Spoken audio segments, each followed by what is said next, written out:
다, salam gini sing na gengi, lalu gewe sing na batang, ini Saya ingin coba menyampaikan salam saya untuk para Rama, Tulku, dan juga semua teman-teman sedharma, para anggota Sangha yang Mulia, dan khususnya semua murid-murid dari Naneri ataupun kebiksunian, dan semua biksuni atau ani, dan seluruh teman sedharma dari timur ke barat dan setiap orang. Saya ingin menyampaikan salam saya untuk Anda semuanya dan semoga Anda semua dalam kondisi baik-baik, sehat dan baik.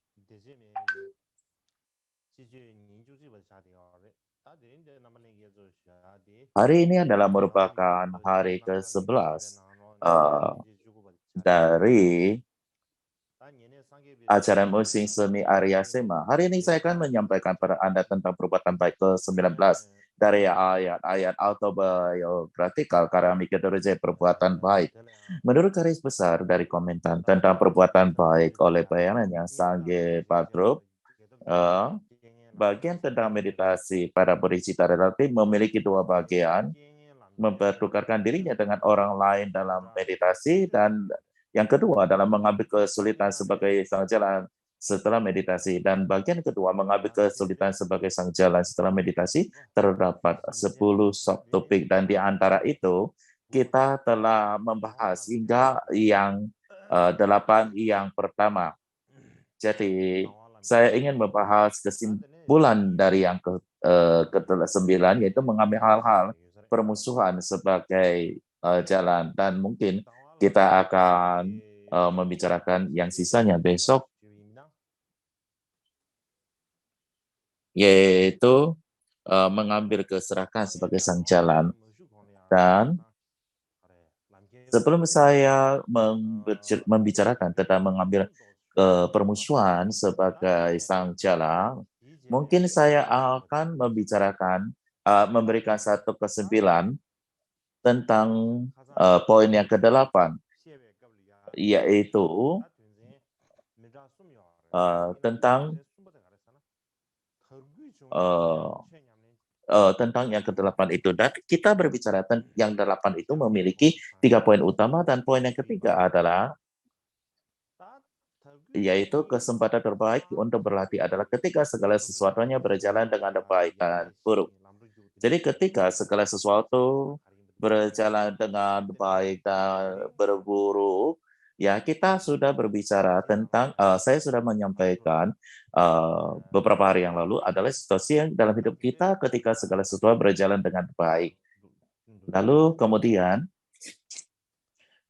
ketika kita menghadapi situasi terburuk dan tersulit dalam hidup kita, lalu bagaimana kita bisa menjadikannya sebagai praktik dharma kita. Inilah yang akan kita diskusikan pada saat ini. Beberapa hari kita telah membicarakan tentang situasi yang baik, ya. Jadi seperti yang sudah saya katakan sebelumnya, bahwa pada saat terburuk dalam hidup kita adalah merupakan kesempatan terbaik bagi kita untuk mengumpulkan akumulasi jasa kebajikan. Jadi sama seperti air yang terus akan mengalir ke bawah, tidak akan mengalir ke atas. Jadi sama halnya kita mengatakan bahwa mengumpulkan jasa kebajikan terbaik itu adalah pada saat kehidupan kita itu berada pada titik nadir yang terendah. Ketika kita mengalami benar-benar kesulitan. Jadi pada saat kita mengalami kesulitan besar inilah kita merubahnya menjadi praktis ataupun sang jalan. Itu adalah merupakan praktis ataupun akumulasi jasa kebajikan yang terbaik. Jadi sebagai analoginya, ketika kita membeli saham, ya jika Anda membeli saham, Anda harus membeli saham pada saat yang termurah. Bagulah dengan demikian nanti ketika sahamnya tumbuh secara eksponensial, kita baru bisa memperoleh keberuntungan.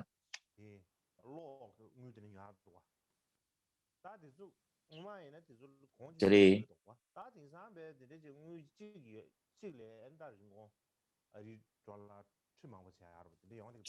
jadi nah jadi misalnya jadi Ketika kita memberi saham yang terendah dan saat ini naik menjadi sangat tinggi sekali, maka kita akan beruntung, sangat beruntung, bukan? Jadi bagaimanapun juga ketika kita mengalami kesulitan-kesulitan ataupun permasalahan, kita mungkin akan mengalami penderitaan secara fisik maupun mental. Namun bagaimanapun juga ya, pada saat penderitaan inilah itu bisa meningkatkan ataupun membawa kemajuan pada latihan kita. Jadi contohnya adalah pada saat kita dalam kondisi normal, pada saat semuanya kondisi sehat-sehat, kita membacakan mantra Mani, Om Mani Padme Hum, ataupun mantra daripada Avalokiteshvara. Dan kemudian pada saat kita sakit, kita menderita, kita juga membacakan mantra yang sama, tetapi mantra Mani yang kita ucapkan adalah sama, tetapi perasaan dan pengalaman pada saat itu sangat berbeda, karena pada saat itu kita benar-benar merasa sangat menderita sekali, sehingga pada saat itu kita benar-benar mempunyai satu ketulusan hati yang sungguh-sungguh, kita memiliki harapan yang besar. Jadi boleh dikatakan dibandingkan dengan pada masa-masa normal, kondisi normal, maka itu sangat jauh berbeda. Jadi dibandingkan, dan dengan demikian berarti maka manfaat yang akan dibawa dari hasil ini juga akan sangat jauh berbeda sekali. Oleh sebab itu pada saat kita mengalami kesulitan, bila mana kita dapat melanjut terus berlatih dan bukan mengeluh tentang penderitaan kita, maka praktis kita akan benar-benar sangat mengalami kemajuan.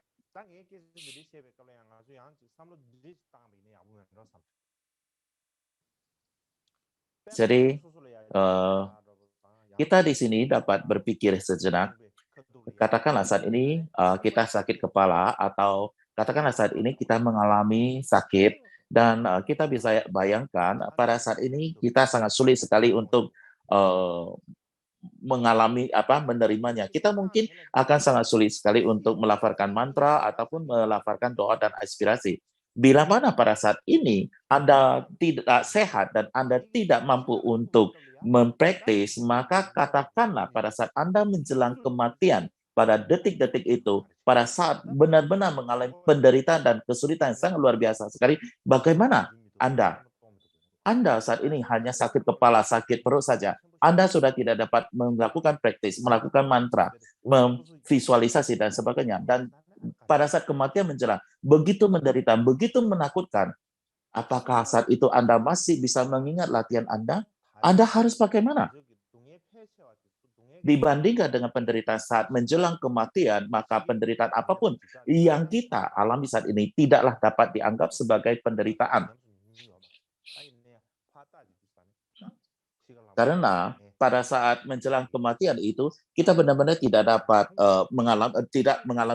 memiliki pengalamannya, tetapi kita bisa lihat, kita bisa mengamati, kita bisa mengetahui bahwa penderitaan itu adalah sangat luar biasa sekali, mengerikan sekali. Oleh sebab itu,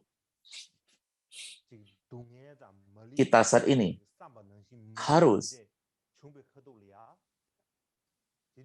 mengambil setiap penderitaan yang kita alami atau kesulitan yang kita alami, ataupun setiap hal yang tidak sesuai dengan harapan kita, bila mana semua ini dapat kita ambil sebagai praktis kita, maka kita dapat mengambil semua ini adalah sebagai training atau pelatihan untuk menghadapi kondisi pada saat kita menjelang kematian tersebut. Jadi kita bisa mengambil penderitaan ini sebagai kesempatan untuk melatih diri kita, melatih batin kita. Karena latihan itu bagaimana bisa mengalami kemajuan? Yaitu pada saat kita mengalami penderitaan, kesulitan. Pada saat inilah kita bisa melatih, maka kita akan maju di dalam kondisi ini atau saat ini. Seorang manusia banyak sekali waktu dalam satu kehidupan yang mengalami angin topan dan badai, barulah setelah itu ia bisa melihat menjadi lebih luas, pikirannya menjadi lebih luas, lebih jernih, dan bisa memandang lebih jauh lagi.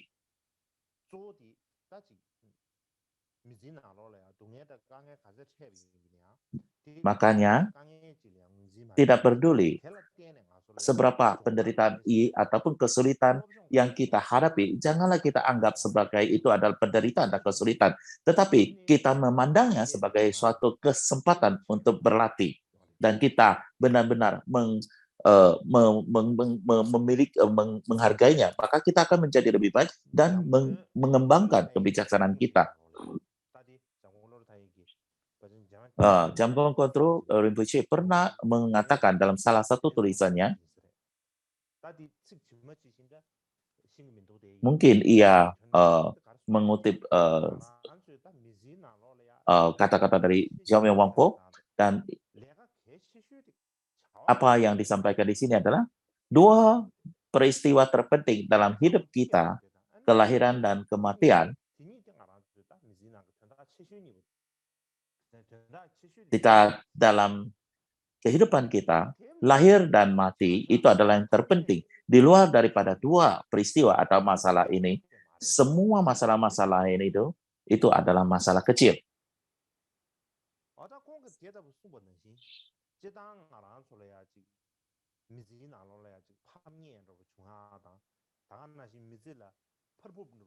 Jadi ketika kita dalam kehidupan kita mengalami kesulitan-kesulitan ataupun semua permasalahan-permasalahan ataupun hambatan-hambatan atau halangan-halangan, semua ini, semua permasalahan ini, semua halangan ini, semua tantangan ini, ada seberapa sulit sebenarnya, sesungguhnya ini tergantung daripada batin Anda. Bagaimana kondisi batin Anda, tingkatan batin Anda. Contohnya adalah beberapa batu bata atau batu yang dikumpulkan, didirikan menjadi satu dinding, dan bagi seekor semut, maka ini adalah merupakan satu gunung yang sangat tinggi sekali. Ya, misalnya kalau kita tumpuk batu jadi dinding, nah, bagi semut itu akan menjadi gunung yang sangat tinggi sekali dan nggak mungkin bisa dilewati atau akan sangat sulit sekali untuk melewatinya. Tetapi bagi seekor anjing, apa yang ia lihatnya itu hanyalah merupakan satu tumpukan batu yang berupa dinding, maka asal ia menggunakan sedikit usaha saja, maka ia sudah dapat melampauinya. Jadi itu bukanlah satu gunung yang tinggi atau apa. Jadi sama seperti analogi ini, dalam kehidupan kita sehari-hari, atau dalam kehidupan kita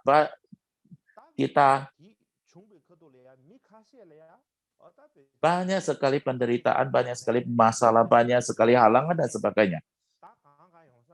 Ataupun kita katakan up and down dalam kehidupan kita. Bagi beberapa orang, ini adalah merupakan akhir daripada kehidupan. Dan itu adalah merupakan sesuatu yang nggak dapat dilewati, nggak dapat diatasi. Itu adalah sama seperti tembok yang tinggi itu.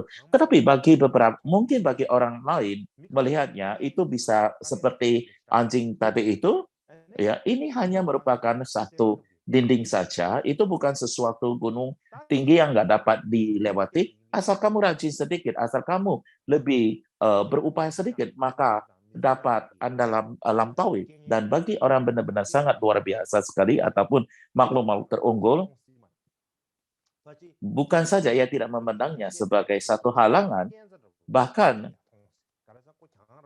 itu akan menjadi sesuatu yang membuat dirinya menjadi lebih kuat, atau bisa menjadi tangga untuk naik ke jenjang yang menjadi batu, tumpukan tangga untuk membuatnya maju ataupun lebih tinggi lagi. Kadang-kadang kita bisa berdiri di atas tembok ini sehingga kita bisa melihat lebih jauh dan lebih luas. Dan oleh sebab itu bagi seorang praktisi, maka halang-halangan ini justru adalah merupakan sesuatu yang bagi mereka untuk bisa membuat lebih maju dan lebih kuat. Jadi permasalahan itu sebenarnya seberapa besar, seberapa sulit, seberapa menderita, itu semua tergantung pada tingkatan batin atau hati Anda, kekuatan Anda, besar kecilnya, kemampuan Anda. Jadi, semua kesulitan-kesulitan ini sesungguhnya adalah merupakan kesempatan bagi kita untuk melatih kemampuan kita, melatih diri kita. Contoh yang lain adalah, bila mana Anda mempunyai sebuah pisau, maka Anda harus sering menggunakannya, barulah ia bisa terus-menerus menjadi tajam. Tetapi Anda biarkan begitu saja, maka ia bisa akan berkarat dan menjadi tumpul.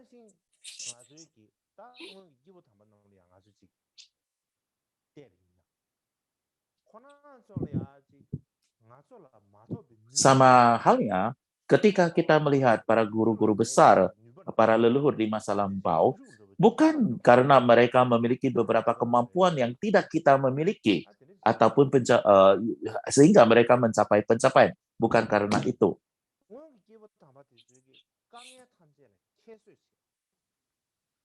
Semua guru-guru besar di masa lampau, mereka bisa mencapai pencapaian adalah disebabkan karena apapun kesulitan yang ia menghadapinya, ia akan menaklukkannya. Mereka tidak akan takluk pada kesulitan tersebut. Mereka selalu menaklukkan semua mara dan akhirnya mencapai pencapaian ataupun realisasi. Itulah guru-guru besar ataupun para guru besar yang telah mencapai pencapaian-pencapaian besar. Jadi, apa perbedaan kita dengan para guru besar terletak di sini, yaitu pada bagaimana kekuatan kita, semangat kita untuk menghadapi kesulitan ini. Selain daripada itu, sesungguhnya mereka tidak mempunyai kemampuan apapun yang tidak kita miliki atau yang melampaui kita.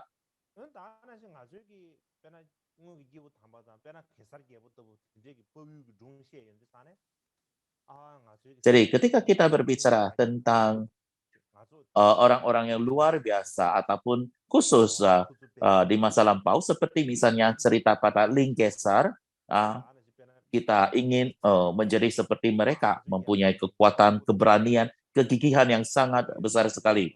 Sama seperti Ling Gesar itu, ia selalu menang dalam peperangan. Kita selalu ingin seperti mereka. Kita ingin seperti mereka ini. Karena benar-benar berani, gigih, dan kuat.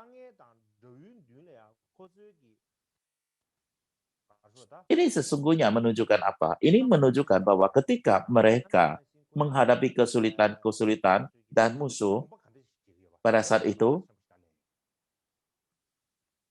bagaimana sikap hati atau batin mereka?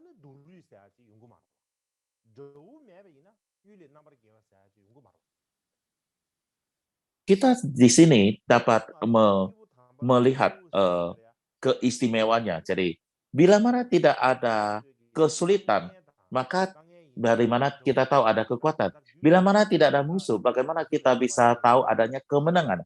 Jadi, bagaimanapun juga, semua guru-guru besar ataupun para praktisi yang mencapai pencapaian atau pahlawan-pahlawan, karena mereka semua sudah bisa menaklukkan semua mara dan kesulitan-kesulitan ini, dan di hadapan mereka, mereka tidak pernah menyerah, mereka tidak pernah menundukkan kepala, dan di dalam kamus mereka tidak ada kata-kata seperti penundaan ataupun depresi ataupun menghindarkan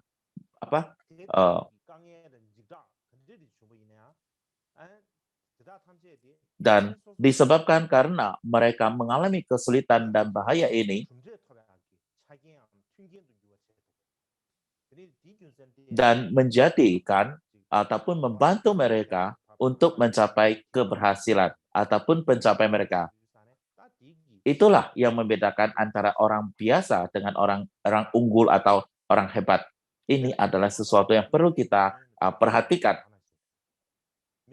dan kita melihat para inkarnasi karma apa, mungkin beberapa orang akan berpikir, oh para karma apa pasti nggak ada mengalami kemalangan penderitaan maupun kesulitan dan sebagainya.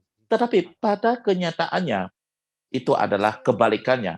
Mereka pasti mengalami penderitaan, pasti mengalami kemalangan dan kesulitan. Tempat di mana tidak ada penderitaan dan kesulitan, mungkin ada di tempat lain. Itu tidak ada di dunia ini. Asal ada di dunia, di alam dunia ini, maka pasti ada penderitaan dan kesulitan. Dan khususnya ya pada saat ini, di masa kesulitan ini, ketika kita benar-benar berpikir untuk mau menyebarkan Buddha Dharma yang murni di dunia ini, maka itu artinya adalah kita harus siap untuk memiliki, ataupun kita pasti akan memiliki, menghadapi rintangan yang tak terhitung banyaknya dari mara dan penyerangan dan kesulitan yang datang seperti hujan. Dan oleh sebab itu, seperti yang dikatakan di dalam sutra, Dharma itu sulit didapat. Oleh sebab itu, maka semua tantangan dan rintangan itu adalah tidak terhingga jumlahnya. Oleh sebab itu, bahaya, rintangan, yang serangan dan sebagainya, kesulitan itu datang benar-benar akan sangat luar biasa sekali, datang menyerang kita. Dan khususnya pada saat ini, ketika kita ingin menyebarkan Buddha Dharma, terutama di masa kemerosaan ini, maka kita harus mempunyai kekuatan dan kegigihan ya untuk menghadapi ratusan bahaya dan penderitaan. Jadi ini sama seperti ketika Anda adalah seorang jenderal di medan perang, kemudian kita dikelilingi atau apa? Lalu kita bagaimana dikelilingi, dikepung oleh ribuan tentara, maka Anda harus bagaimanapun mengatasi rasa takut Anda dan menyerang untuk mengeluarkan diri. Ya, jadi kita harus menaklukkan semua musuh, mara dan penderitaan itu, kerintangan dan marah itu sama seperti sang jenderal yang berjuang untuk keluar dari kepungan tersebut. Itulah sebabnya kenapa kita menyebut para bodhisattva itu adalah mereka itu gagah berani. Inilah maksudnya. Ataupun mengapa kita sebut para bodhisattva itu adalah sebagai pahlawan. Inilah artinya. Bila mana tidak kesulitan, rintangan, maka tidak perlu ada keberanian. Maka para bodhisattva juga tidak perlu ada keberanian. Sama halnya, para inkarnasi Kamapa, mereka kesulitan, penderitaan, kemalangan yang mereka alami masing-masing berbeda. Bila mana ada kesempatan, saya akan menceritakannya. Tetapi bila mana kita melihat riwayat hidup para Karmapa, masing-masing Karmapa itu yang mereka alami semuanya adalah penderitaan dan permasalahan.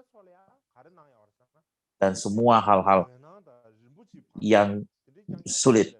Namun, apa yang mereka tinggalkan untuk kita, para pengikutnya, para keturunannya adalah cahaya dan juga permata, kasana permata. Jadi, semua kesulitan, apapun mereka yang tanggung. Jadi, sama seperti sebuah pepatah yang mengatakan, semakin besar keterampilan seseorang, semakin besar pula tanggung jawab Anda. Dan semakin besar tanggung jawab Anda, semakin besar pula tekanan Anda. Jadi, para inkarnasi Karmapa, tanggung jawab mereka itu seberapa besar? Maka, tekanan mereka adalah sebesar itu. Namun, tekanan ini hanya mereka yang tahu seberapa besar. Seperti kita nggak akan mungkin bisa memahaminya.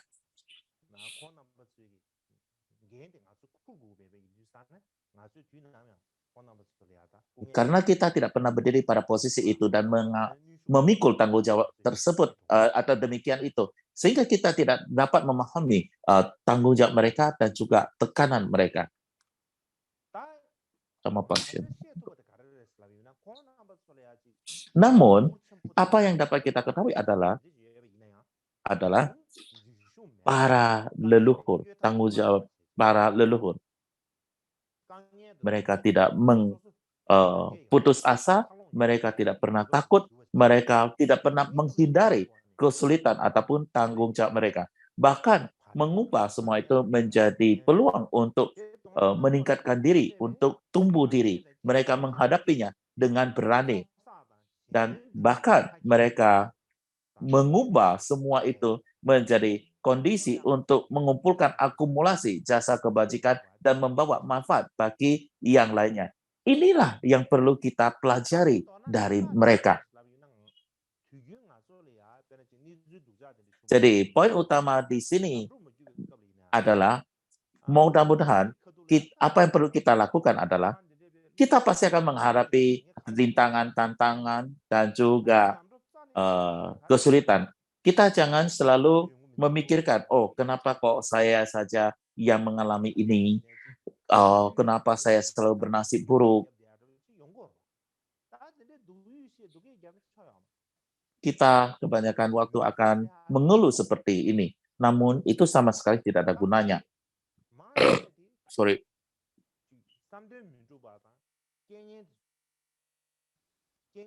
Karena di dalam kehidupan manusia, hal-hal yang tidak sesuai dengan keinginan kita itu banyak sekali.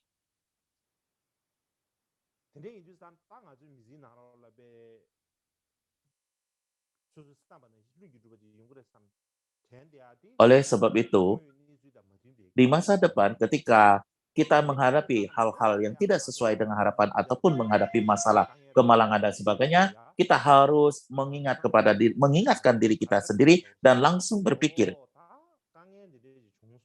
oh,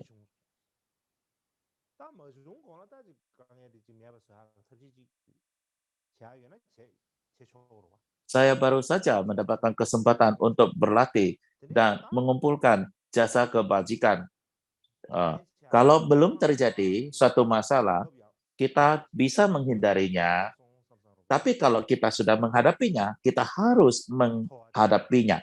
Ya, kalau sudah belum terjadi, kita bisa menghindari. Kalau sudah terjadi, kita harus menghadapinya. Dan pada saat itu kita harus berpikir, oh ini adalah kesempatan untuk berlatih dan mengumpulkan jasa kebajikan.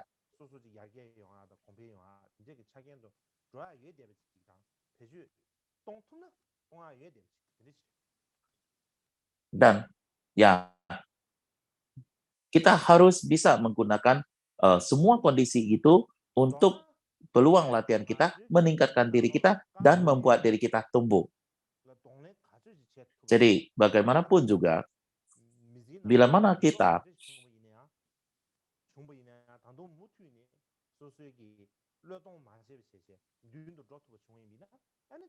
kesulitan yang hadapi, semakin banyak kesulitan yang kita hadapi, semakin banyak tantangan yang dapat kita lampaui, kita akan menjadi semakin kuat dan kita akan menjadi semakin kokoh.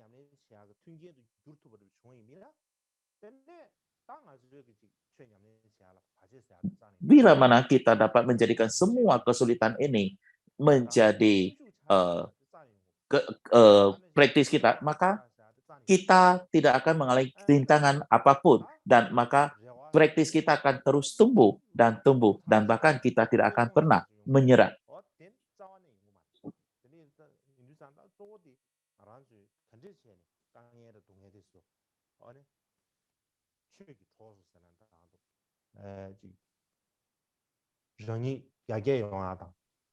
Jadi, ya,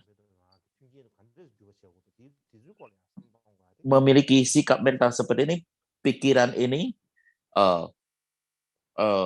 memiliki sikap mental ataupun mengingat, selalu mengingat, menjadikan semua kesulitan itu menjadi kesempatan untuk praktis, itu adalah sangat penting sekali. Berikutnya adalah kita akan berbicara tentang ayat yang ke-19, yaitu mengambil permusuhan sebagai sang jalan.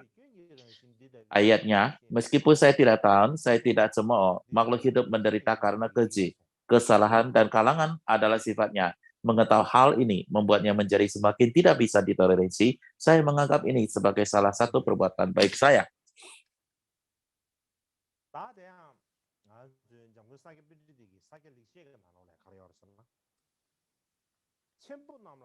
Sakya Pandita, seperti yang dikatakan dalam penjelasan halus tentang Sakya, pernah mengatakan,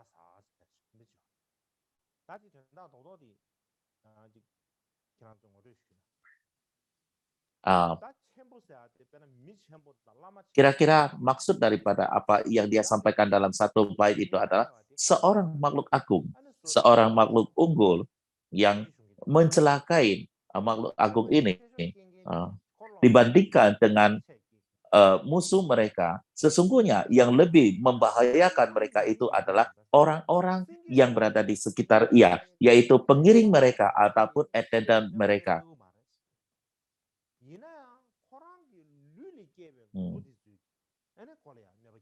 Katakanlah, seperti misalnya singa. Tidak ada makhluk lain yang dapat mencelakai singa, kecuali kutu, cacing, ataupun ya katakanlah kutu atau serangga yang ada di tubuhnya itulah yang dapat mencelakainya ataupun memakannya. Dikatakan juga di dalam agama Buddha dikatakan, agama Buddha tidak akan pernah dihancurkan oleh orang lain. Lalu siapa yang dapat menghancurkan Buddha Dharma? Yaitu pengikut Buddha Dharma sendiri yang benar-benar dapat menghancurkan Buddha Dharma, bukan pengikut daripada ajaran lain.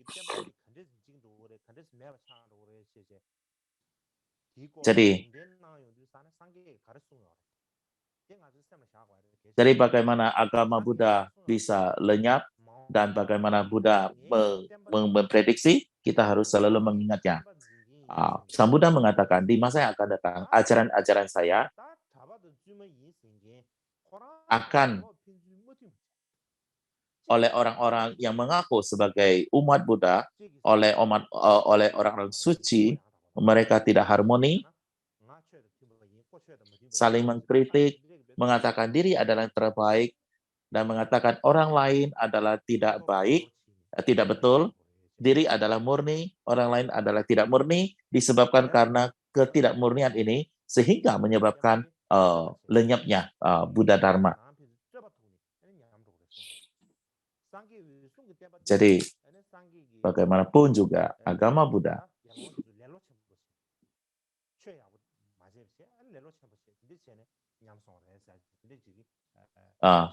pada masa Kasyapa, bagaimana ajarannya lenyap? Karena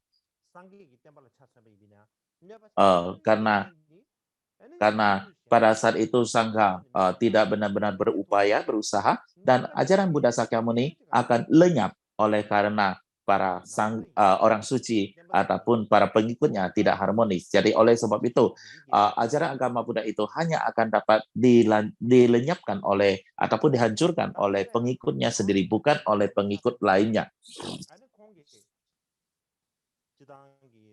Dan bagi Miki Dorje,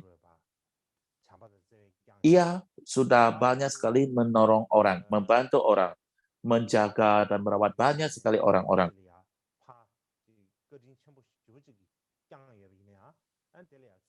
Pada saat itu,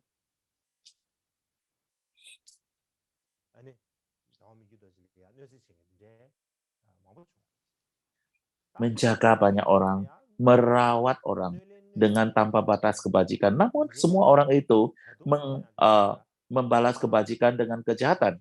Namun terhadap orang yang membalas kebajikan dengan kejahatan itu tidak mempunyai satu perasaan benci apapun. Bahkan ia menimbulkan satu welas asih yang besar sekali terhadap mereka. Pada saat itu orang-orang seperti ini banyak sekali daripada yang dapat bisa dihitung. Jadi pada saat itu apa yang mereka inginkan, Miko Dorje memberikannya. Iya. Pada saat menginginkan dharma, diberikan dharma, menginginkan harta atau materi, diberikan materi. Namun, sesudah itu, mereka akan mengatakan bahwa Miko Dorje ini sama sekali tidak mempunyai tidak berbuat baik sama kami. Dan bahkan terhadap Karmapa, ada satu ketidakpuasan dan bahkan ada ketidaksenangan dan kebencian terhadap Karmapa dan juga kepada para pelayan dan pengiringnya. Bila mana hal-hal ini terjadi pada orang-orang umum ataupun orang awam, mungkin kita bisa memaklumi, oh mungkin orang itu adalah orang biasa demikian. Namun yang terjadi adalah kadang-kadang mereka itu adalah orang-orang suci, orang-orang yang dianggap suci, orang-orang yang memiliki nama dan cendekiawan dan semuanya. Jadi awalnya mereka datang ke hadapan Kama Bikir Dorje perlu materi, maka mereka meminta uang dan dikasih, mau dharma dikasih dharma. Namun akhirnya ketika mereka tidak dapat dipenuhi harapannya, keinginan mereka, maka mereka akan memarahi dan mencaci maki Kamapa. Dan mereka akan mengatakan, sesungguhnya saya ini orang yang terpelajar. Namun Karmapa tidak menghormati saya sama sekali, tidak menghargai saya sama sekali. Oleh sebab itu lebih bagus saya ke tempat lain sajalah. Saya akan ke sana, saya masih bisa memberi manfaat bagi orang lain. Saya di sana masih seorang yang besar, orang yang mempunyai posisi yang tinggi. Nanti saya sampai di sana, dia Anda lihat saja, saya akan membuat tempat itu menjadi besar. Anda lihat saja, tunggu saja. Banyak sekali orang yang mengatakan demikian ini, dan sambil mengatakan demikian itu, mereka meninggalkan Kamapa. Ini adalah analogi atau cerita yang disampaikan. Demikian. Jadi orang yang membalas budi dengan kejahatan itu sangat banyak, ya seperti ini. Namun bagaimana Mikyo Dorje? Mungkin sebagian kita, bagi kita menghadapi orang-orang demikian ini, kita akan sangat marah sekali. Tapi Mikyo Dorje tidak marah sama sekali.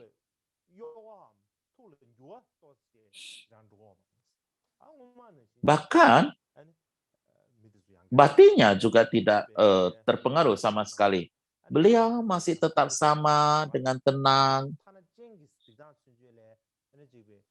dan dengan rileks berbicara dengan mereka. Ketika bertemu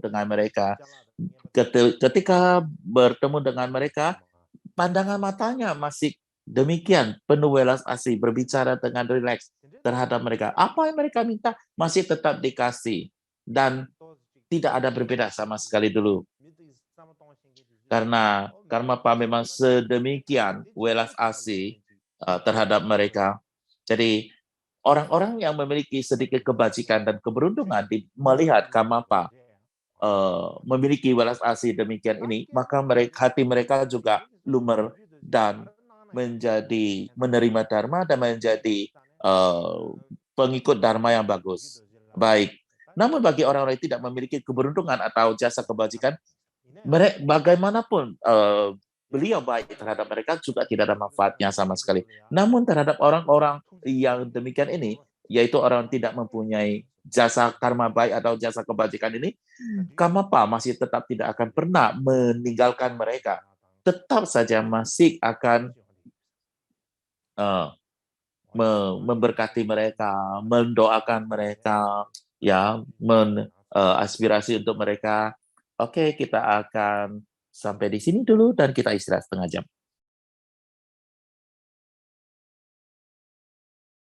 Langsung dah, jadi itu sada, tanggi kontu tem mabu syuje, dona yang mikir doji di, nilai ya pemba jumge, ane jala nyen tu singe, chuda le ya kanzin de chori menge, ane ji kongi da kugi saze de zoli ya, ane sena da songjo mi zenge, pangba meba ji mishin dali ya jimba nange, 다는 신기지 장래야 펜바 중경게 년래야 차랑 차고면 봐. 라는 너버 경경게 저올라 당화면 봐. 진짜지에 배교세. 아니 미카세 카르라고 하는 다음에 유도 지들이야 안 떠주시다네. 떠주시다네.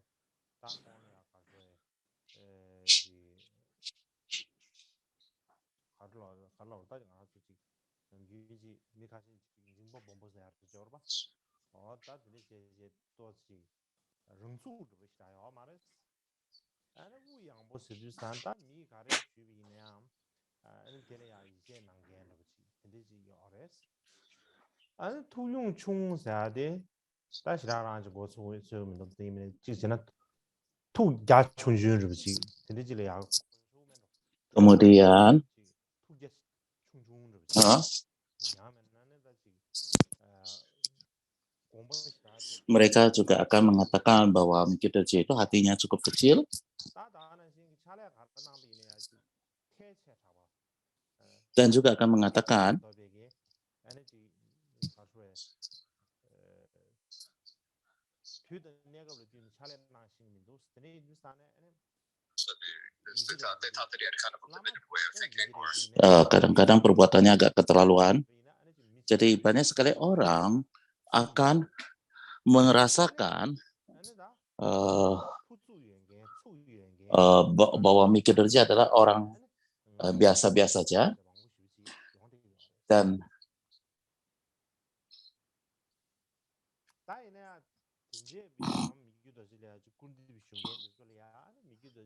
Mickey Dorje dan mereka mengatakan mereka lah baru orang hebat. Dan setelah Mickey Dorje mendengarkan baik itu pembicaraan demikian ataupun kritik-kritik yang bersifat demikian ini,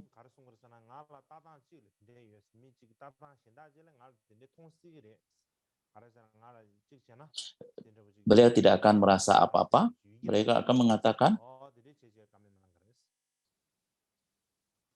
apa yang mereka katakan juga tidak ada salahnya. Sebagian juga ada benarnya apa yang mereka sampaikan. Jadi hati Mickey Dorje itu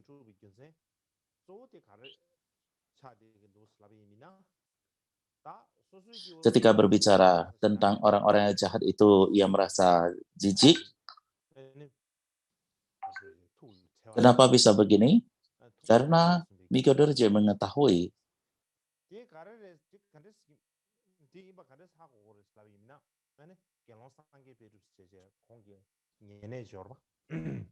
makhluk hidup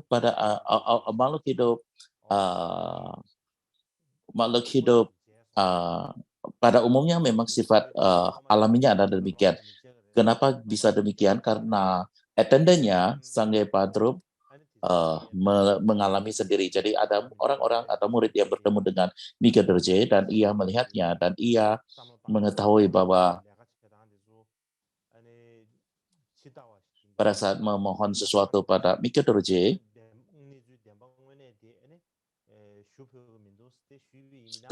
banyak sekali orang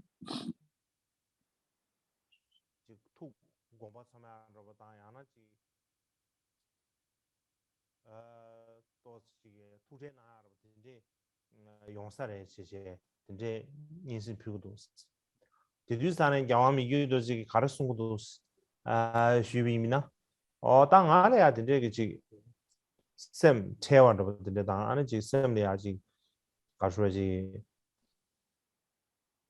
쌤 축으로 알아 된대 땅 jadi ia bertanya, ada orang-orang yang mengatakan demikian tentang Anda, apakah Anda khawatirkan hal ini? Dan Mickey Dorje mengatakan, oh tidak, saya tidak memikirkan apa-apa tentang hal itu. Kenapa demikian? Karena mereka adalah makhluk hidup umumnya atau manusia biasa. Jadi karena manusia biasa beginilah memang sifat karakternya. Jadi demikianlah yang disampaikannya. Jadi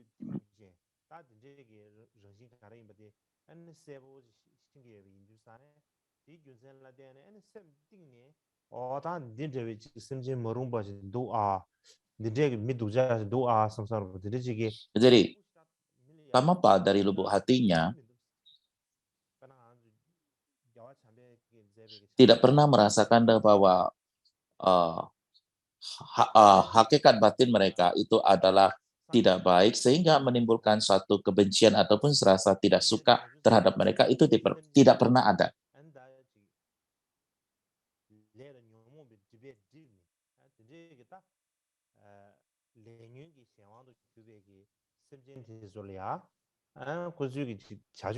Juga ada dikatakan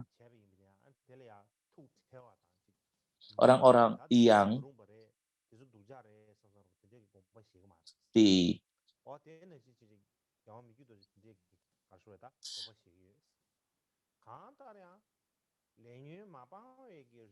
Makhluk hidup yang dirinya, hatinya di kekotoran batin, maka mereka pasti akan demikian. Jadi, menurut Mikyo Dorje, sejauh makhluk hidup itu masih belum melepaskan karma dan kekotoran batin, makhluk hidup itu tidak akan memiliki apapun selain daripada sifat demikian ini. Jadi demikianlah yang pernah didengar oleh Sang Padrup.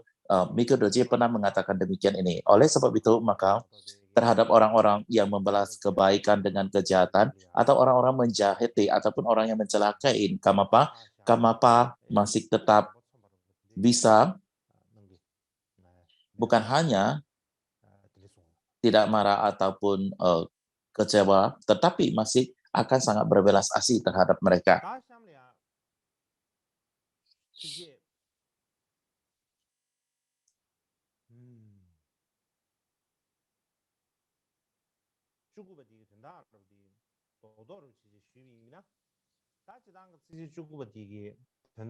Jadi di bawah ini mengenai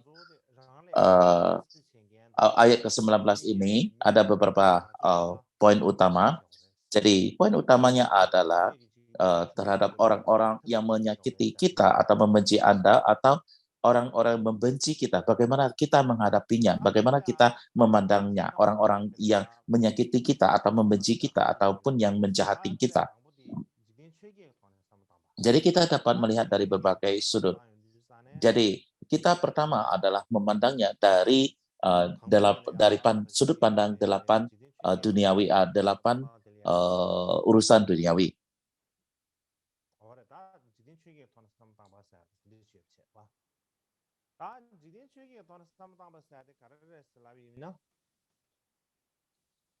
Ini artinya apa? Bagaimana apa maksudnya kita memandangnya ataupun mempertimbangkannya dari segi 8 dharma duniawi?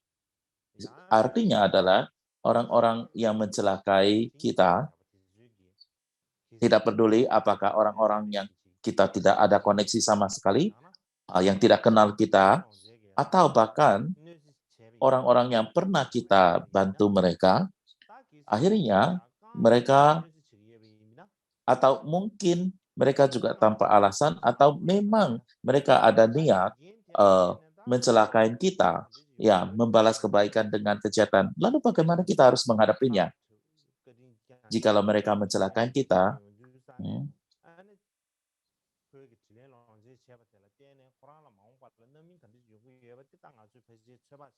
kalau memang ia itu adalah sengaja mencelakai kita, maka dengan keinginan ataupun dengan kesengajaan mencelakai orang lain akan menyebabkan karma yang bagaimana kita akan sangat memahami itu, bukan?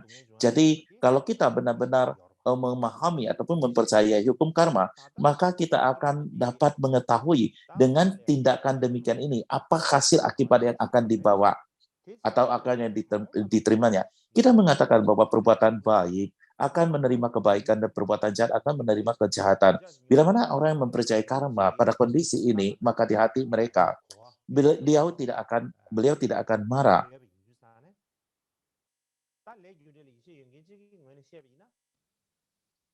Karena beliau bila mana ia adalah benar-benar orang yang mempercayai hukum karma, dia itu pastilah bukan marah ataupun dendam.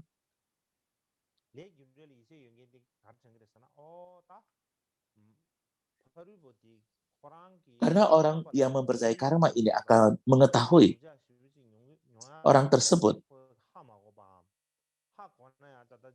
orang yang mencelakai kita, mungkin saja ia sendiri tidak mengetahui apa akibat yang akan ia terima dengan perbuatan demikian ini. Karena ia sudah ditutupi oleh kekotoran batinnya. Jadi dia itu bukanlah karena dia juga tidak mempunyai kebebasan. Di bawah kendali inilah maka ia melakukan perbuatan jahat ini. Jadi alih-alih terhadap marah ataupun menjadi marah terhadap mereka. Justru kita harus mengasihani mereka. Kita harus mengembangkan belas asih terhadap mereka.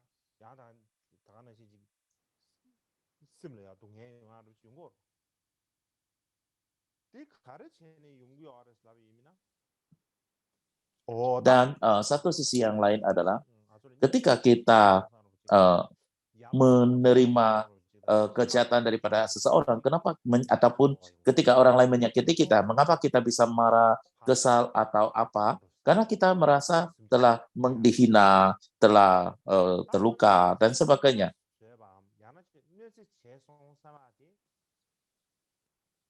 Lalu kita berbicara kita dihina, merasa terhina atau terluka. Ini artinya apa? Jadi terdapat cedera dan hina ini banyak sekali jenis, tetapi dapat kita kategorikan dalam 4 kategori. Yang pertama adalah kehilangan. Artinya adalah kita kehilangan sesuatu apapun, apakah itu barang ataupun manusia, kita kehilangan barang itu ataupun orang tersebut.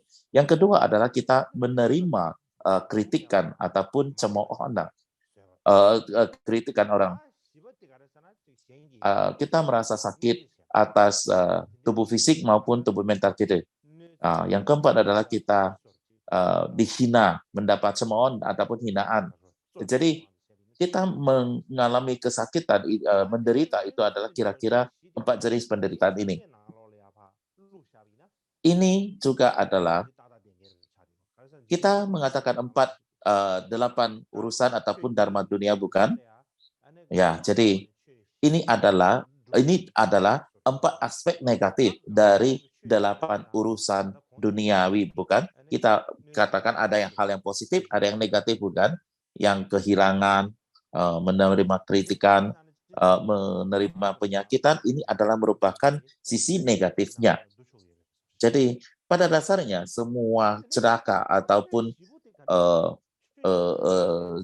celaka itu dapat kita masukkan, ataupun permasalahan itu, penghinaan itu, kesakitan itu dapat kita masukkan ke dalam 4 kategori namanya. Namun dalam keempat ini, apakah itu kehilangan, dikritik orang, rasa sakit, ataupun dapat cemoohan atau hinaan,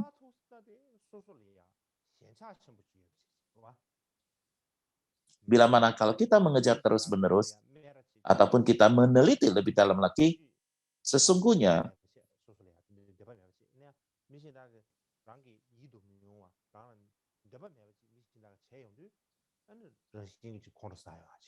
pada akhirnya mereka akan bermuara pada keterikatan kita pada diri kita sendiri.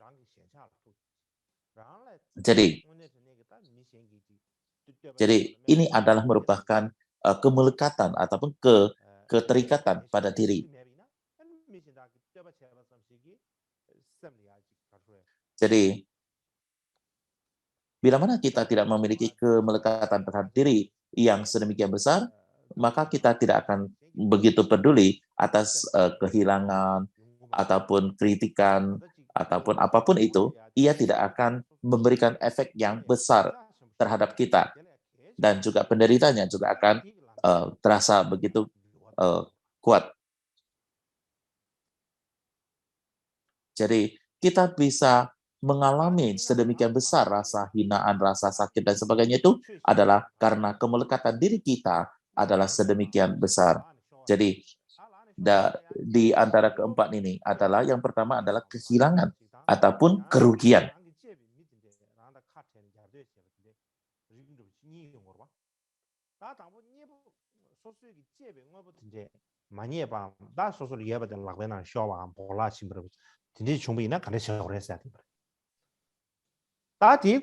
Jadi yang pertama adalah menghadapi bagaimana kehilangan ataupun tidak mendapatkan sesuatu, ataupun yang kedua adalah menghadapi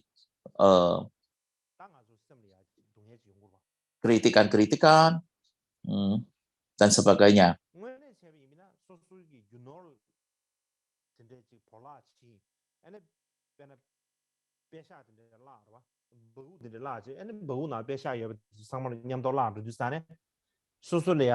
Sebenarnya, kalau misalnya ada bila mana kita mengalami kerugian atau kehilangan atas harta benda kita, lalu bagaimana kita harus menghadapinya? Sesungguhnya kita juga dapat merubah ia menjadi peluang praktis yang sangat baik sekali. Katakanlah kita dirampok, ditipu, ataupun dicuri barang kesayangan kita daripada seseorang. Jadi misalnya ada orang merampok kita atau mengambil sesuatu yang kita senangi, maka kita bisa mengatakan, oke, saya telah menyumbangkan kepada dia.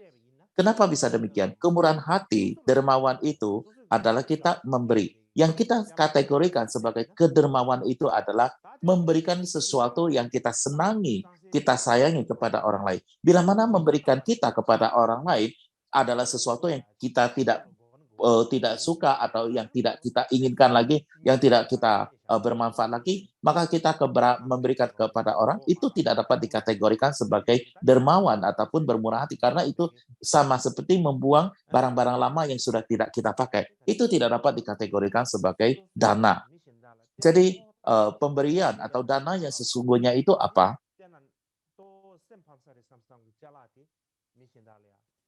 Yaitu sesuatu yang tidak kita relakan.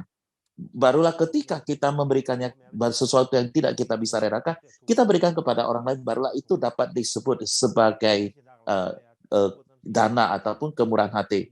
Bila mana itu adalah sesuatu yang kita tidak senang, apapun bisa kita berikan, bukan? Apapun bisa kita kasih ke orang lain, bukan? Jadi dikatakan, jadi kemurahan hati itu, dana itu yang paling penting itu adalah melepaskan. Yang melepaskan, itu yang paling penting.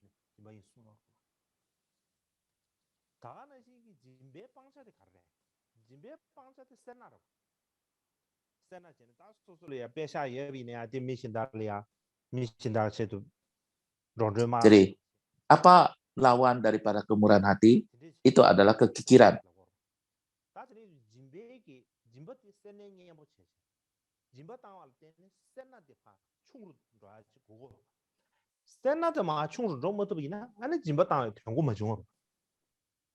Jadi, bila mana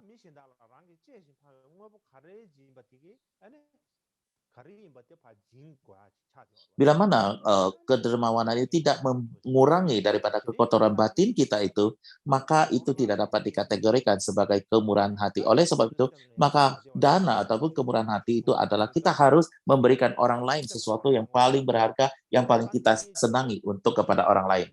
Oleh sebab itu, maka ketika barang kita diambil orang, dirampok orang, ditipu orang, ataupun diambil orang lain, maka itu tentunya adalah sesuatu yang paling berharga, paling kita senang, yang paling kita maui, bukan? Maka inilah kita anggap, oh inilah sesungguhnya adalah kedermawanan. Dan bahkan pada saat ini, kalau kita dapat berpikir, orang yang mengambil harta barang-barang saya, kita jangan menimbulkan satu penderitaan ataupun kekesalan. Kita harus memaafkan mereka dan merupakan membawa hati yang bermurah hati. Semoga mereka tidak akan mengalami akibat buruk daripada perbuatan ini. Semoga tidak ada karma buruk yang terjadi pada mereka. Kita harus berpikir demikian.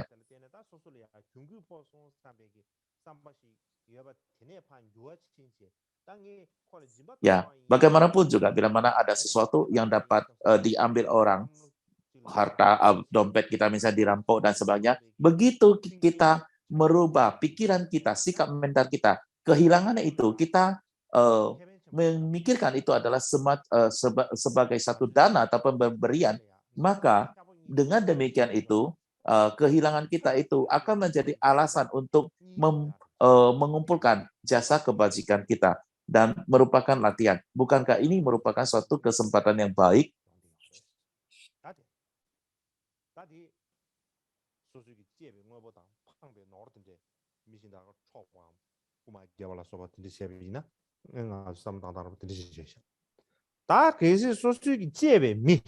Jadi pada saat barang-barang yang paling berharga diambil orang itu, diambil orang lain, maka kita dapat menganggapnya sebagai dermawan. Lalu bagaimana dengan orang-orang yang mengkhianati kita, mencelakai kita, ataupun menjahati kita? Bagaimana pula kita menghadapinya? Bila mana orang itu adalah orang yang kita percaya, atau orang yang kita percaya, tidak peduli apapun yang terjadi, orang itu akan tetap percaya kita.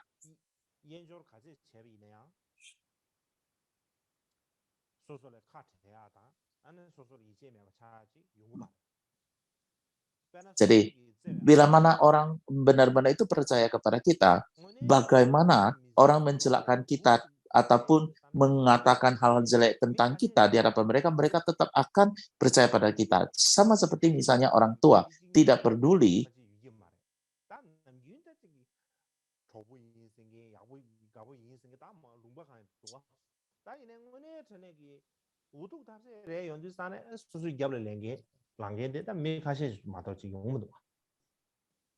kebanyakan waktu di dalam kita kan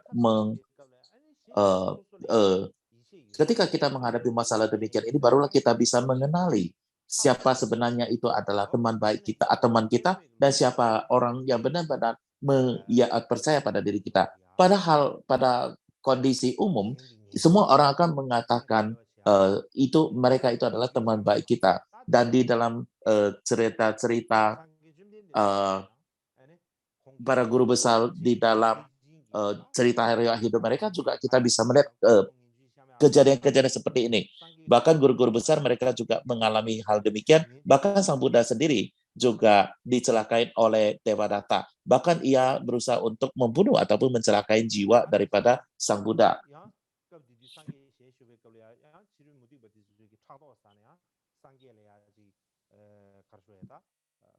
Dan masih banyak sekali orang-orang luar ataupun agama luar yang sangat iri terhadap Sang Buddha dan mengeluarkan rumor, menyebarkan rumor untuk menjelek-jelekkan Sang Buddha.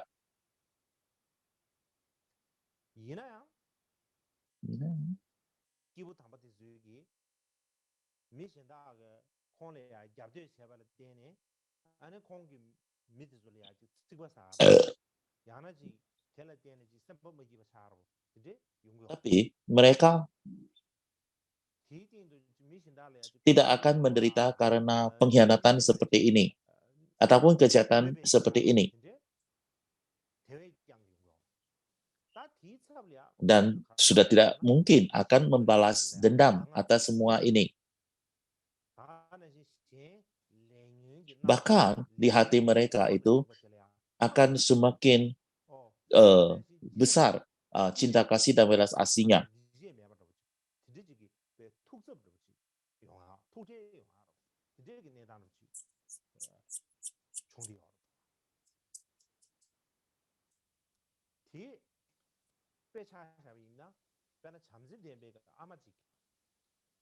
Karena mereka akan mengetahui orang-orang itu adalah karena dikontrol oleh emosi negatif mereka dan menjadi tidak berdaya.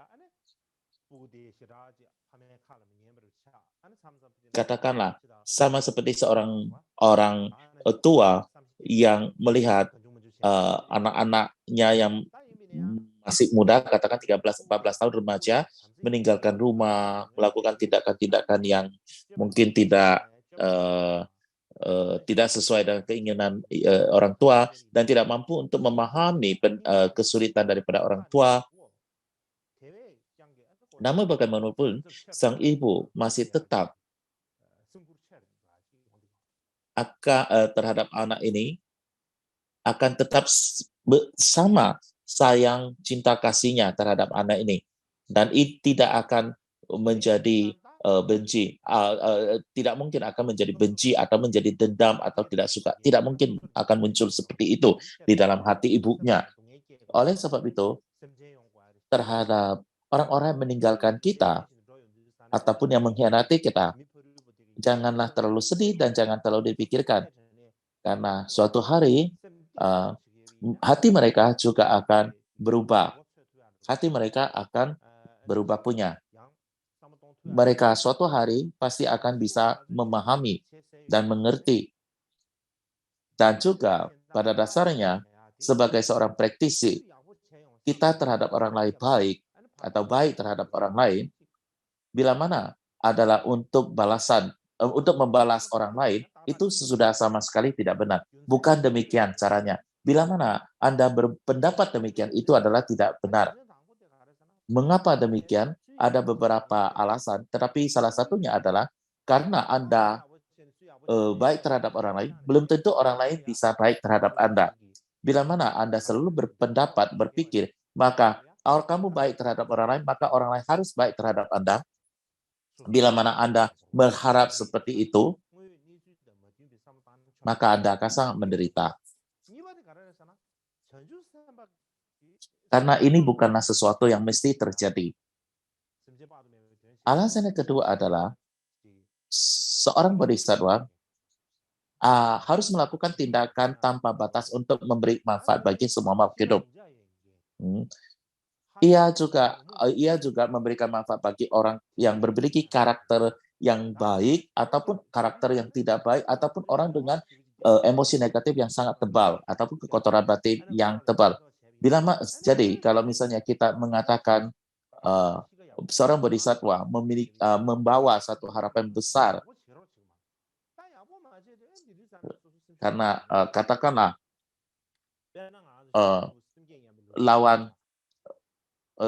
lawannya itu adalah orang yang punya orang yang karakternya lebih buruk, maka sang bodhisattva ini akan menjadi sangat kecewa sekali.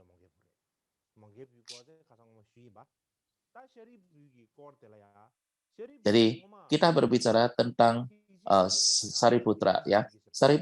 Sariputra adalah merupakan salah satu murid utama daripada Sang Buddha, dan juga termasuk Moggallana. Kita juga sudah mengatakan bahwa di dalam Sutra Mahayana mengatakan Sariputra di masa lampau, ya, dalam salah satu kehidupan,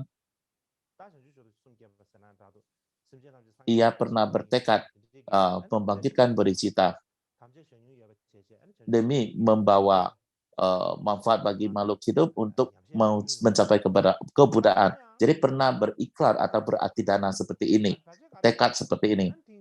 Namun akhirnya ia bertemu dengan menghadapi satu tantangan ataupun rintangan, lalu menghadapi satu tantangan mara, dan mara ini mendatangkan halangan, dan ia menjadi seorang brahmana, berubah diri menjadi seorang brahmana, mara ini, dan berkata kepada Sariputra, meminta Sariputra memberikan tangannya. Lalu Sariputra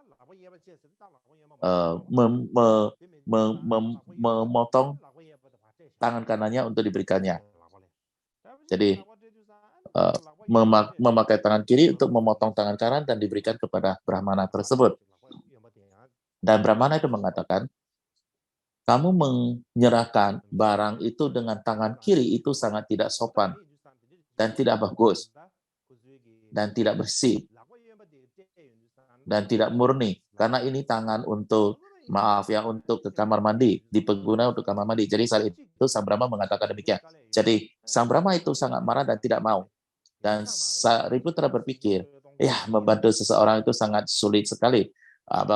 Menolong semua makhluk hidup itu justru akan jauh lebih sulit. Maka pada saat itu ia mundur dalam bodhicittanya. Saya tidak pasti apakah benar ada cerita demikian atau enggak, namun bagaimanapun juga, bila mana kita memiliki satu harapan yang sangat tinggi sekali, maka kecewa itu juga akan sangat besar. Jadi di dalam memberikan manfaat orang lain, cara halangan terbesar bagi seorang bodhisattva adalah harapan terbesar ataupun mengharapkan balasan daripada orang lain. Karena makhluk hidup itu berbagai jenis ada saja. Bahkan orang yang jahat itu masih jauh lebih banyak. Oleh sebab itu jangan terlalu memiliki harapan pada makhluk hidup. Sorry, mungkin saya lebih berjelas ya. Tadi katakan dua halangan terbesar bodhisattva untuk memberi manfaat adalah harapan terlalu besar ataupun mengharapkan mengharapkan perasaan. Jadi bila mana kita mempunyai harapan yang tinggi, maka kita akan menghadapi tantangan ataupun rintangan.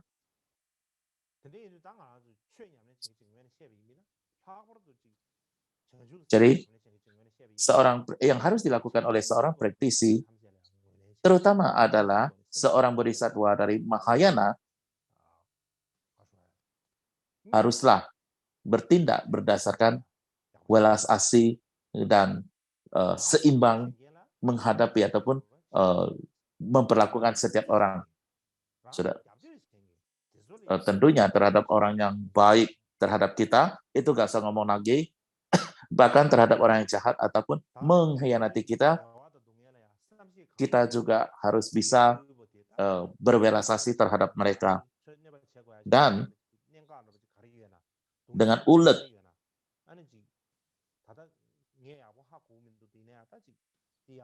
ya, mengempati terhadap mereka,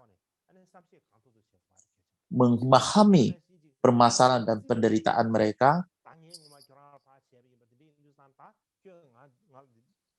dan jangan terlalu banyak hitungan, mengatakan, oh dulu saya pernah bantu Anda, saya bantu kamu gini gitu gini. Jangan hitungan, ya. Jangan pernah mengatakan saya pernah membantu Anda ini dulu saya pernah menolong Anda itu dan sebagainya. Jadi sama seperti seorang ibu yang tanpa syarat mencintai anak tunggalnya. Jadi demikianlah hati yang penuh welas asih itu yang terpenting. Bila mana kita dapat melakukan hal ini berarti kita adalah hati kita benar-benar memiliki welas asih. Bila mana tidak, bila mana pada saat kondisi baik, hati kondisinya normal, kita ada puas, kita ada welas asih, tetapi begitu segala sesuatunya berubah, kita juga kehilangan welas asih, marah, itu menandakan bahwa di dalam hati kita itu sama sekali tidak mempunyai welas asih. Setiap hari kita mengatakan ada welas asih, pada dasarnya kita itu masih sangat egois. Kenapa? Karena begitu kita tidak puas, begitu kita senang, maka welas asih itu hilang.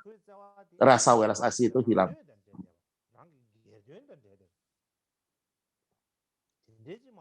Jadi kebanyakan waktu cinta kasih ataupun welas asih itu berdasarkan keegoisan di dalamnya.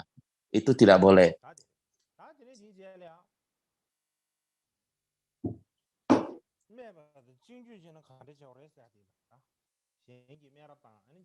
Dan yang berikutnya adalah bagaimana kita menghadapi kritikan orang.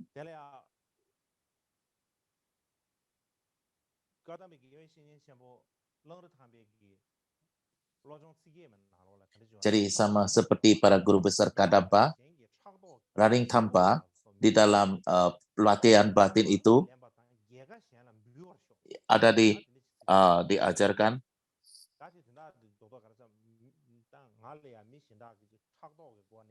Jadi poinnya adalah bila mana ada seseorang yang karena iri hati mengkritik saya, menghina saya, ataupun melakukan hal-hal jelek terhadap saya, bila mana saya membalaskan hal itu, bila mana hal itu dilakukan kepada saya, maka saya mengambil kekalahan terhadap saya dan memberikan kemenangan pada orang lain.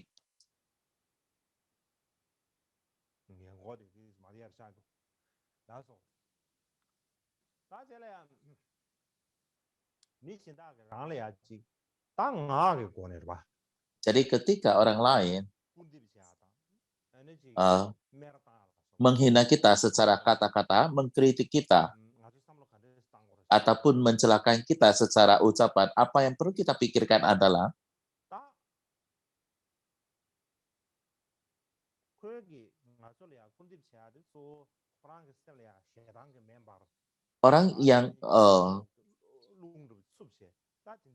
Orang yang menghina kita itu adalah itu ibaratnya adalah api membakar hati mereka karena mereka memiliki kekotoran batin yang kuat, kekurangan jasa kebajikan. Jadi makanya mereka mengucapkan hal-hal yang jelek secara verbal. Bila mana kita berpikir dengan hati-hati ataupun kita berpikir dengan lebih baik karena cara mereka berpikir dan bertindak.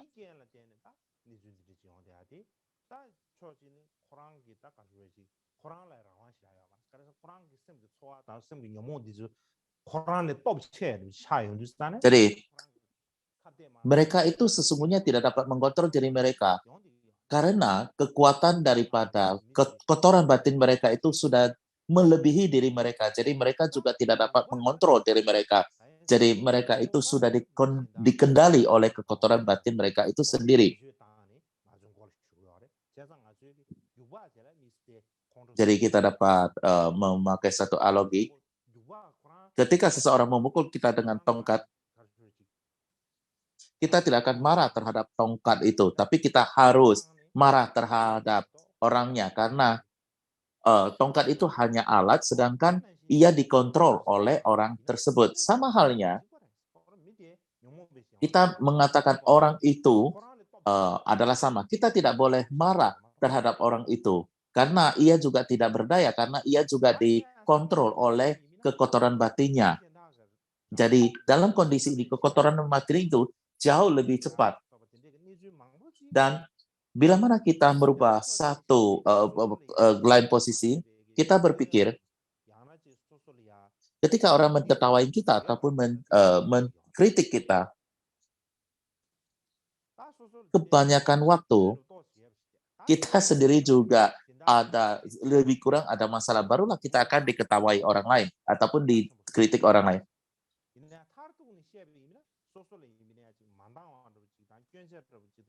Ya, mungkin saja kejelekan kita itu diperbesar oleh lawan kita. Namun bagaimanapun juga, tetap saja diri kita masih ada yang kurang, masih ada yang jelek. Barulah ada kemungkinan dikritik oleh orang lain ataupun kesalahan ini dibesar-besarkan oleh orang lain. Jadi kita harus mengambil kesempatan seperti ini untuk mengintrospeksi diri kita, untuk melihat ke dalam diri kita. Kenapa kenapa demikian? Karena pada umumnya kita sangat sulit sekali untuk melihat permasalahan kita sendiri.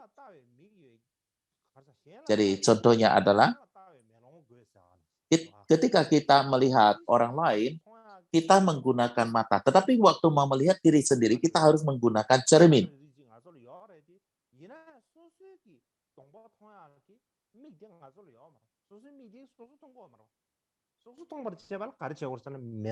Mata kita tidak dapat melihat diri kita sendiri. Jadi untuk melihat diri kita sendiri, kita harus perlu bantuan cermin atau kaca.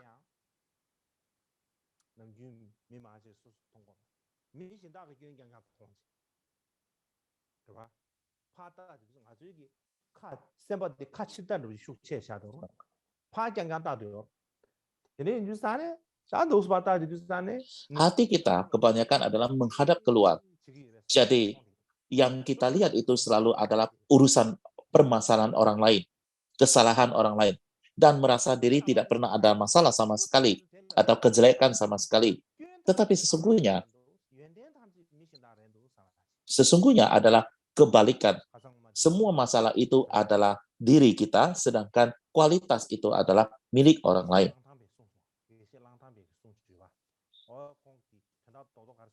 Dulu GC Laring Thangpa pernah mengatakan,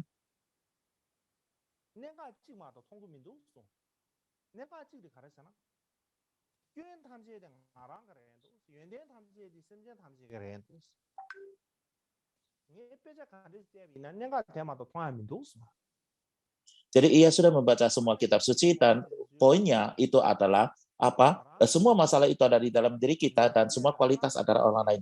Dan guru-guru kaju kita mengatakan apa? bisa mengamalkan atau tidak karma adalah bila mana kita dapat melihat permasalahan kita dan melihat lebih sedikit kesalahan orang lain, barulah kita bisa mengamalkan karma kita. Artinya adalah mengamalkan kebajikan dan mengurangi atau tidak melakukan kejahatan. Bila mana kita selalu melihat kesalahan orang lain dan tidak melihat kesalahan diri kita sendiri, nggak mungkin kita bisa berbuat baik lebih banyak dan tidak melakukan perbuatan jahat. Jadi kalau ini juga dengan demikian juga kita tidak akan dapat memperbaiki diri kita sendiri.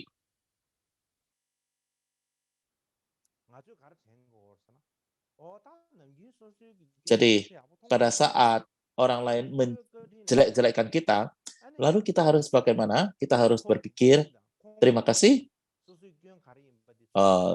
kebajikannya, karena kritikan ini ataupun cemoohan ini, maka baru bisa membantu kita untuk menemukan masalah kita, sehingga kita bisa memperbaiki diri, sehingga membantu kita untuk tumbuh dan meningkat menjadi lebih baik.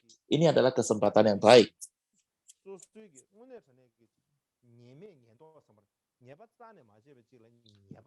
Sudah pasti kadang-kadang kita benar-benar tidak melakukan kesalahan, tapi difitnah orang ataupun dituduh. Dan pada saat ini apa yang perlu kita pikirkan, kita juga perlu tahu, walaupun pada kehidupan ini, walaupun kita tidak melihat apa kesalahan yang kita lakukan, namun kita masih dijelekkan ataupun di ngomongin orang dan sebagainya, itu sudah pasti di masa lampau dan kehidupan lampau, kita pasti sudah melakukan sesuatu sehingga menimbulkan karma ini dan menghasilkan akibat ini.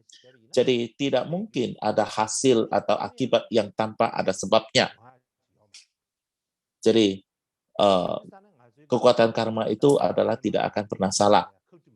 Jadi kita jangan mencari alasan-alasan menyalahkan orang lain. Jadi semua akibat ataupun hasil itu selalu ada sebabnya, dan itu masalahnya selalu ada di dalam diri kita sendiri. Jadi ketika saat kita menghadapi kejahatan ucapan daripada orang lain, bila mana itu memang ada kita lakukan, kita harus berubah. Bila mana tidak, bila mana kita tidak ada kesalahan seperti itu, jadi ini adalah juga merupakan satu inspirasi atau semangat untuk kita. Jadi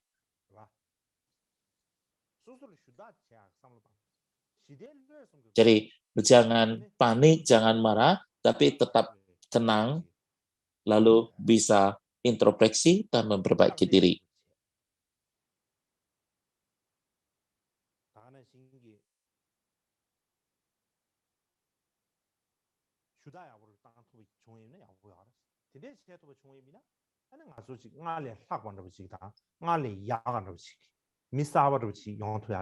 Dan bila mana demikian, maka kita baru bisa maju, meningkat, dan kita bisa menjadi orang yang lebih baik. Jadi, dan juga barulah kita mampu untuk mengubah semua kritikan ataupun omongan jahat orang lain bisa kita ubah menjadi jalan praktis. Dan sampai di sini kita akan juga menyampaikan satu cerita.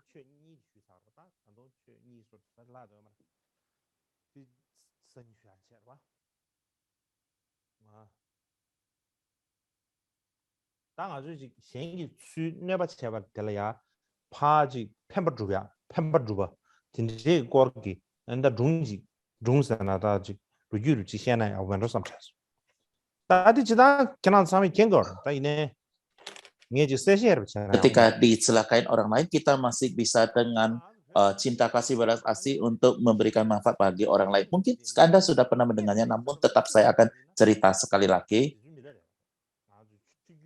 Di dalam agama Buddha Tibetan, seorang yang kita sama ketahui dan setujui yang sangat besar, agung, seorang yang sangat tinggi pencapaiannya siapa? Yaitu Milarepa. Saya rasa semua orang akan menyetujuinya, bukan? Dan beliau juga menghadapi orang-orang yang mencelakai dia. Dan kematiannya juga disebabkan karena orang meracuni beliau. Jadi saya rasa hal ini semua orang mengetahui ini. Jadi siapa yang meracuni beliau? Banyak sekali cerita-cerita yang berbeda. Kebanyakan Canggu Hrekora di dalam kisah pembebasannya ya ada disebut Gesi Potowa, Gesi Towa, Gesi, seorang Gesi, sorry, saya tidak jelas namanya, seorang Gesi dari Kadampa yang memberikan beliau racun yang akhirnya sakit dan mati, meninggal, sorry. Dan di dalam kisah pembebasan yang lain,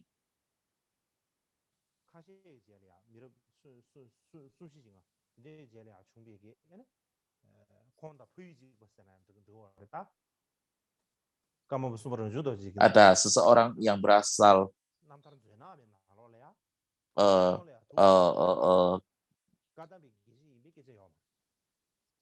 orang yang datang daripada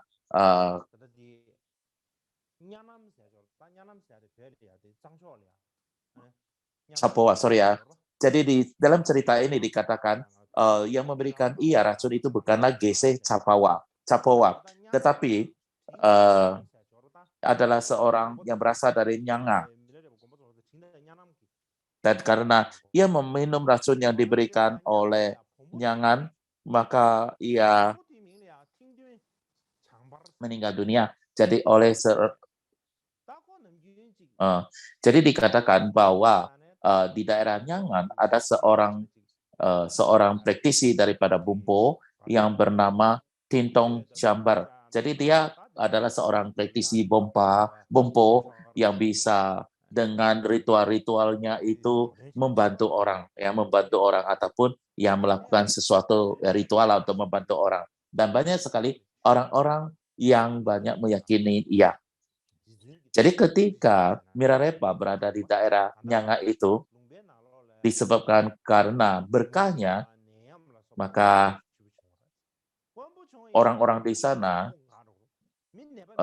juga mengakui bahwa penyakit di kampung halaman tersebut, yaitu di Nyanga, menjadi mereda dan tidak ada lagi ada penyakit lagi dan sebagainya. Dan karena tidak ada wabah dan sebagainya, jadi tidak ada orang lagi yang meminta si Tintong Jambar atau petisi Bompo ini untuk melakukan ritual-ritual karena tidak ada orang sakit, tidak ada orang masalah dan sebagainya. Dan karena ini ia merasa Milarepa ini tidak membawa keuntungan ya, membawa sial. Karena ia tidak mendapatkan istilahnya job ya, maka ia ingin dengan demikian maka ia ingin mencelakai ataupun membunuh Milarepa. Dan akhirnya kemudian ia menemukan seorang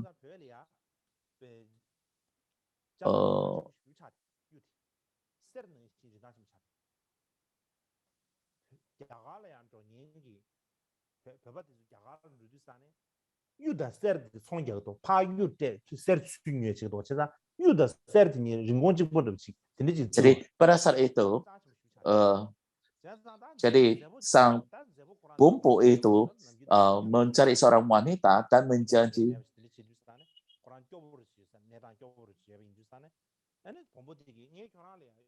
dan dia mencari seorang wanita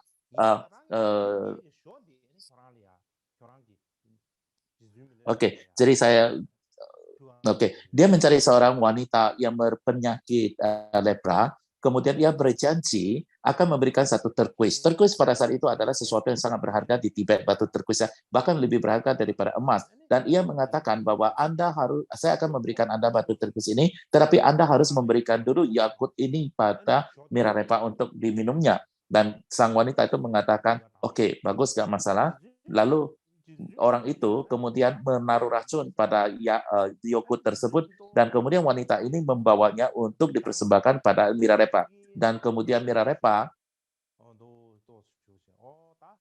dan kemudian menatap pada wanita tersebut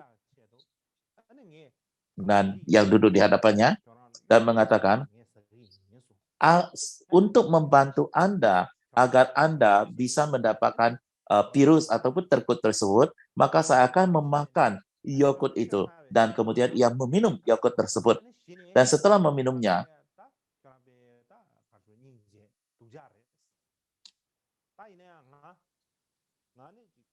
dan ia mengatakan, Anda, kasihan sekali Anda. Dia berbicara kepada wanita itu, saya, tubuh ini, sudah saya tinggalkan kemelekatan pada diri, itu sudah sangat lama sekali. Saya sudah tidak ada kemelekatan lagi pada diri. Jadi, bila mana mencelakai tubuh saya itu tidak akan mencelakai saya. Oleh sebab itu, maka Anda sudah tidak akan ada akibat buruk, akibat dari perbuatan buruk yang matang pada diri Anda. Demikian disampaikan Milarepa. Tetapi mangkok ini tidak boleh lagi Anda pakai langsung. Oleh sebab itu, sesudah dibersihkan oleh Milarepa, baru dikembalikan kepada wanita itu. Bila mana tidak, kalau wanita itu langsung menggunakan mangkok itu, maka dia itu akan mati. Bahkan Milarepa mencuci bersih, membersihkan mangkok itu dulu, baru diberikan kembali kepada wanita tersebut.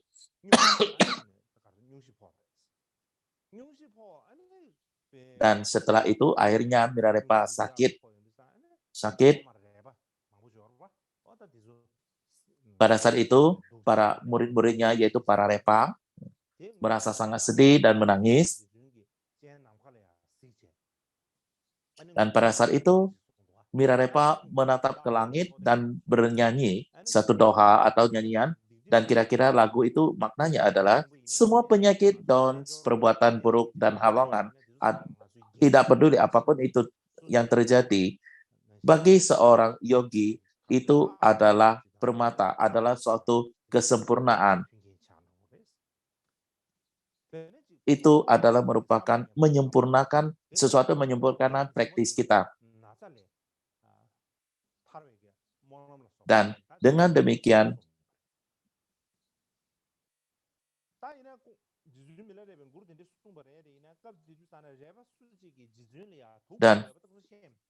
dan juga berdoa agar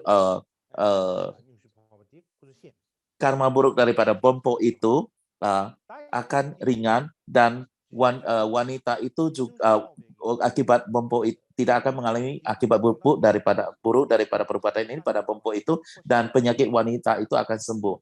Jadi pada saat itu Bompo itu masih tidak tahu bahwa Milarepa telah diracuni. Tetapi pada malam hari itu sang Bompo yang meracuni itu dihukum oleh para dakini sampai meninggal. Lalu sang Milarepa sekali lagi menyanyikan sebuah lagu untuk sang Bompo itu. Ia mengatakan Bompo itu sangat malang sekali. Dia meninggal lebih awal daripada saya. Awalnya ia mengharapkan dengan menaruh racun agar supaya saya duluan mati daripada dia. Oleh sebab itu, maka saya mempersembahkan semua kebajikan dan kebahagiaan saya sekarang dan masa yang akan dari 3 masa, saya persembahkan kepada Bompo itu, sehingga semoga tidak ada lagi penderitaan bagi dia, dan semua penderitaan-penderitaan dan karma buruk itu semoga matang pada diri saya, biarlah saya yang menanggungnya. Dan semoga sang Bompo itu akan selalu terhindar dari atau dijauhi dari teman-teman negatif, dan ia selalu dapat membangkitkan bodhicitta untuk semua makhluk hidup. Begitu beliau menyanyikan lagu ini, maka di samping itu Dikorepa bertanya, mengapa Anda bertanya, kenapa Anda berdoa dan beraspirasi untuk orang seperti Bompo itu? Karena ia masih belum tahu bahwa Bompo inilah yang menaruh racun. Dan Milarepa mengatakan, karena orang ini sudah membunuh seorang lama atau guru, jadi ia akan jatuh ke alam rendah.